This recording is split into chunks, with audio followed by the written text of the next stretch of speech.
Hello,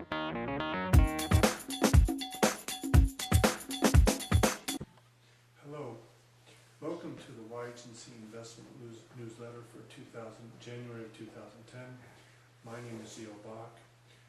First, we want to mention that YHNC Investments has positions in all of the securities that are mentioned in this newsletter, or may have positions in all of the securities that are mentioned.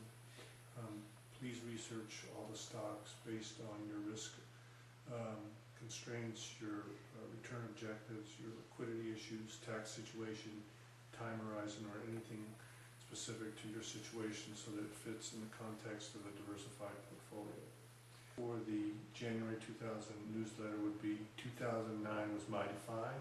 Will it happen again in 2010? The first section of our newsletter covers the U.S. economic outlook. We review what happened in 2009 and why, and we take a stab at what might happen in 2010, especially with respect to the U.S. dollar.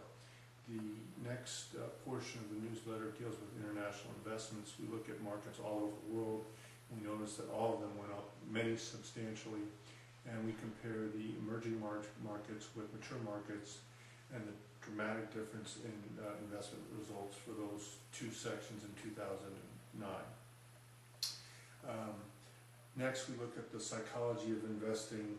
We examine Jim Rogers, who used to be a partner of George Soros, and his specific approach and psychology of investing. And finally, we end up with a anecdotal story about my investment in a Chinese agricultural firm. With respect to the stock picking portion of the newsletter, the growth section is interesting in that you have a huge provider of software for the gaming sector. You also have a large biotech pharmaceutical company with a lot of cash on its balance sheet, as the software provider does. And you also have a data provider to the oil and gas industry. So that growth section is pretty interesting. Moving into the value portion, I think that the value portion is really quite unique. You've got a franchisor in the fast food area. You've got a large manufacturer of apparel with a ton of licensing opportunities for some of the best brands in the world. And you've got a animal hospital owner and diagnostic provider of equipment for those hospitals. In the distressed equity portion, you've got a market maker, which trades at a very, very low valuation. And you also have a test provider for the SAT and graduate school testing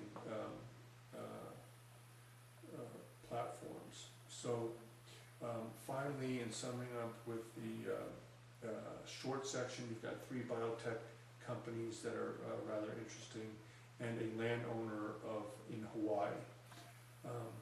So in conclusion, we think this is a great newsletter for January of 2010.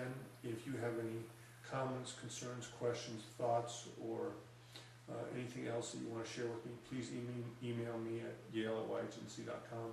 Or if you know of anyone that you might think can use the newsletter, go ahead and send that to them at your discretion. Thank you for watching the video. I hope you have a great month, and we look forward to speaking with you next month. Bye-bye.